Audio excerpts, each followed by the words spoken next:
இன்று நான் உங்கள் முன் பேச வந்துள்ள தலைப்பு கடமையை மறந்தது ஏன். இஸ்லாத்தின் தூண்களில் ஒன்றாகவும் வணக்கமாகவும் இருப்பது தொழுகைதான். இத்தொழுகை முஸ்லிம்கள் மிகுந்த அலட்சியம் காட்டுகின்றனர். இதற்கு காரணம் இறைவனையும் இறை கட்டளைகளையும் அவன் அருட்கொடைகளையும் அவர்கள் மறந்ததுதான்.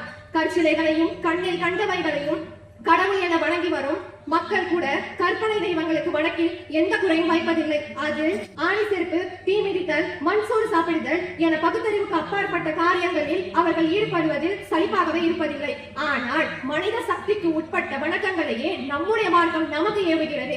ஐவேளை தொழுகை என்பது அனைத்து மனிதர்களுக்கும் நிறைவேற்றுவதற்கு சாத்தியமான மிக எளிமையான ஒரு வணக்கமே. இதை நாம் சரிவர நிறைவேற்றுகிறோமா என்று கேட்டால் அதற்கு வெற்றிகரமாகவே இருக்கிறது பதில். நமது மார்க்கம் தொழுகையின் முக்கியத்துவத்தை பற்றி போதித்தவை கேளுங்கள். அல்லாஹ்வின் தூதர் முஹம்மது நபி ஸல்லல்லாஹு அலைஹி வஸல்லம் அவர்கள் கூறுகிறார்கள், இறைமறுப்பாளர்களுக்கும் முஃமின்களுக்கும் உள்ள வேறுபாடு தொழுகையை கைவிடுவதுதான். புரையார் ரலியல்லாஹு அவர்கள் அறிவிக்கிறார்கள், நமக்கும் இறைமறுப்பாளர்களுக்கும் உள்ள ஒப்பந்தம் தொழுகையாகும். அதை விட்டவர்கள் காஃபிராகி விட்டார்கள் என்று நபிகள் நாயகம் ஸல்லல்லாஹு அலைஹி வஸல்லம் அவர்கள் கூறினார்கள். இந்த தொழுகையாகிறது ஈமானுக்கும் இறைமறுப்பிற்கும் ஒரு திரையாகவும் இருக்கிறது. ஒருவர் முஸ்லிம் என்ற தன்னை அடையாளப்படுத்திக் கொள்ளும் மிக பெரும் ஆயுதமாகவும் இருக்கிறது. இதே போல் தொழுகையின் முக்கியத்துவத்தை உணர்த்தக்கூடிய ஏராளமான வசனங்களும் ஹதீஸ்களும் இருக்கின்றன. எந்த அளவிற்கு என்றால், ஒரு தாய் தன் மகனுக்கு திரும்ப திரும்ப அறிவுரை கூறுவதை போன்று அல்லாஹ்வும் குர்ஆனின் வழிநெடுகளின் தொழுகையை நிலைநாட்டுமாறு முஃமின்களுக்கு கட்டளையிடுகிறான். மேலும் அல்லாஹ் கூறுகிறான், நானே உமது இறைவன், என்னை தவிர வேறு எந்த இறைவனும் இல்லை. எனவே என்னையே வணங்குவீராக, என்னை நினைப்பதற்காக தொழுகையை நிலைநாட்டுவீராக என்று கூறுகிறான். இன்ன ஸலாத கானத் அலல் முஃமினீன கிதாபம் மவ்கூதா, நம்பிக்கை கொண்டோர் மீது தொழுகை நேரம் குறிக்கப்பட்ட கட்டாய கடமையாக உள்ளது. அல் குர்ஆன் 4வது அத்தியாயத்தில் 103வது வசனம். ஐவேளை தொழுகைகளை குறிப்பிட்ட நேரங்களில் தொழுது முடித்துவிட வேண்டும், அதை பிற்படுத்தக் கூடாது என முஃமின்களுக்கு கட்டாயமாக ஆக்கியுள்ளான் அல்லாஹ். நம் மார்க்கம் தொழுகைக்கு பிறகுதான் ஏனைய விஷயங்கள் என்று கூறுகிறது. ஆனால் நாம் அனைத்து வேலைகளையும் முடித்துவிட்டு தான் நேரம் இருந்தால் தான் தொழுகிறோம். யா அய்யுஹல்லதீன ஆமனூ லா தல்ஹிகும் அம்வாலுக்கும் வலா அவ்லாதுக்கும் அன் திக்ரில்லாஹ் வமன் யஃஅல் தாலிக ஃபஉலாயிக ஹுமுல் ஹாஷிரூன். நம்பிக்கை கொண்டோரே, உங்களின் பொருட்செல்வமும் மக்கள் செல்வமும் அல்லாஹ்வின் நினைவை விட்டு உங்களை திருப்பி செல்ல வேண்டாம். இதை செய்வோர் நஷ்டமடைந்தவர் அல்லாஹ் கூறுகிறான். இவ்வாறு பொருளாதாரத்தையும் பொறுப்பையும் முன்னிறுத்தி இறைவனை வணங்கவே நேரம் இல்லை என்று பேசுபவர்களுக்கு அனாச்சாரம், திருமணம் போன்ற இதர விஷயங்களில் கலந்து கொள்வதற்கும், ஊர் சுற்றுவதற்கும், நண்பர்களுடன் லூட்டி அடிப்பதற்கும், தொலைக்காட்சியிலேயே மூழ்கி போய்விடுவதற்கும் மட்டும் நேரம் நீண்டு கொண்டே செல்கிறது. இவ்வுலக இன்பத்தின் அற்பமான இவ்வுலக இன்பம் மீது நம்பிக்கையும் ஆசையும் ஆர்வமும் இறைவனுக்கு காண முடியவில்லை. ஆனால் இவ்வுலகமும் அதன் மீது மனிதன் கொண்ட காதலும் அழியக்கூடியவையே. இவ்வுலகம் கவர்ச்சியின் சோதனை கூடம் தான் என்று அல்லாஹ் தஆலா கூறுகிறான். தொழுகையை கலா செய்யலாமா? சிலர் தொழுகையை குறிப்பிட்ட நேரங்களில் தொழாமல் அந்த தொழுகை நேரம் முடிந்த பின் கலா செய்யலாம் என்று நினைக்கின்றனர். இதனை கலா தொழுகை என்றும் கூறுகின்றார்கள். அதாவது ஃபஜர் தொழுகையை தவறவிட்டால் அதை யுகருடன் சேர்த்து கலாவாக தொழுகிறார்கள். ஆனால் மார்க்கத்திற்கு எந்த ஒரு ஆதாரமும் இல்லை.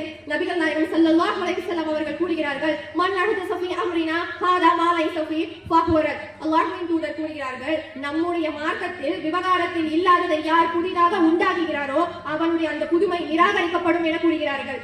அறிவிப்பாளர் ஆயிஷா ரலியல்லாஹு அன்ஹா, நூல் புகாரி 2697. நமது மறதியின் காரணமாகவோ அல்லது உறக்கத்தின் காரணமாகவோ தொழுகையை தவறவிட்டால் நினைவு வந்தவுடன் அல்லது விழித்தவுடன் அதனை தொழுது கொள்ளலாம் என்று அல்லாஹ் தஆலா கூறுகிறார். அதற்கு எடுத்துக்காட்டாக ஒரு நிகழ்வு. அல்லாஹ்வின் தூதர் முஹம்மது நபி ஸல்லல்லாஹு அலைஹி வஸல்லம் அவர்கள் கைபர் போரிலிருந்து திரும்பும்போது பயணம் செய்து கொண்டிருந்தார்கள். அப்போது அவர்களுக்கு உறக்கம் வந்துவிடவே அவர்கள் ஓய்வெடுக்க முடிவு செய்தார்கள். அப்போது பிலால் ரலியல்லாஹுவிடம் அவர்கள், இன்று இரவு நீ எங்களுக்காக காவல் புரிவாயாக என்று கேட்டார்கள். அப்போது பிலால் ரலியல்லாஹு அவர்கள் கண் விழித்து அவர்களுக்காக விதிக்கப்பட்டிருந்த அளவு தொழுதார்கள்.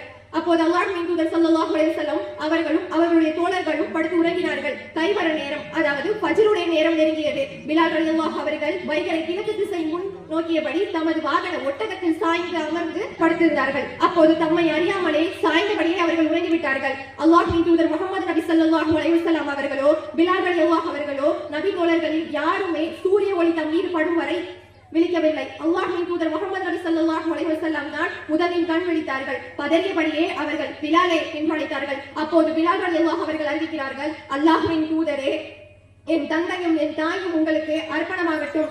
தங்களை தழுவி கொண்ட அதே உறக்கம் தான் என்னையும் தழுவி கொண்டது என்று அவர்கள் கூறினார்கள். அல்லாஹ்வின் தூதர் சொன்னார்கள், உங்கள் வாகனங்களை செலுத்துங்கள் என்று உடனே புறப்பட்டார்கள். பிறகு சிறிது தூரம் சென்ற பிறகு இறங்கி உழு செய்தார்கள். பிலால் ரலியல்லாஹு அவர்களிடம் சென்று பாங்கு மற்றும் இகாமத் சொல்ல சொன்னார்கள். பிலால் ரலியல்லாஹு அவர்கள் இகாமத் சொன்னதும் அல்லாஹ்வின் தூதர் ஸல்லல்லாஹு அலைஹி வஸல்லம் அவர்களுக்கு சுபஹ் தொழுகையை தொழுவித்தார்கள். தொழுது முடிந்ததும் தொழுகையை மறந்துவிட்டனர் நினைவு வந்ததும் அதை தொழுது கொள்ளட்டும் என்று நபிகள் நாயகம் ஸல்லல்லாஹு அலைஹி வஸல்லம் அவர்கள் கூறினார்கள். மேலும் இந்த ஹதீஸில் கவனிக்கக்கூடியவை என்னவென்றால், தூக்கத்தினால் தொழுகையின் நேரம் தவறியதால் விழிப்பு வந்ததும் அதை நிறைவேற்றி விடுமாறு அல்லாஹ் தஆலா அவர்களுக்கு கூறியுள்ளார். இதை உணர்ந்த நபிகளார் வேண்டுமென்று தொழுகையை விடுவதுதான் தாமதப்படுத்துவதுதான் குற்றம் என்று தெளிவுபடுத்துகிறார். பின்பு சஹாபாக்களிடம் நபிகளார் கூறும்போதே அப்பொழுதுதான் அவர்கள் மனம் அமைதி பெறுகின்றது. ஆனால் இன்று அற்ப காரணங்களுக்காகவெல்லாம் வணக்கத்தை அலட்சியமாக தாமதப்படுத்துகிறோம். நாம் அதை நினைத்து நம் உள்ளம் சிறிதும் கடங்குவதில்லை, கவலையும் படுவதில்லை என்பதுதான் வேதனைக்குரிய விஷயமாக இன்று இருக்கிறது. எனவே தொழுகையின் முக்கியத்துவத்தை உணர்ந்து அதை உரிய நேரத்தில் நிறைவேற்றுகின்ற நன்மக்களாக அல்லாஹ் உங்களையும் என்னையும் ஆக்கி அருள் புரிவானாக. வாஹிர் தஅவானா அல்ஹம்துலில்லாஹி ரப்பில் ஆலமீன். அஸ்ஸலாமு அலைக்கும் வரஹ்மத்துல்லாஹி வபரகாத்துஹு.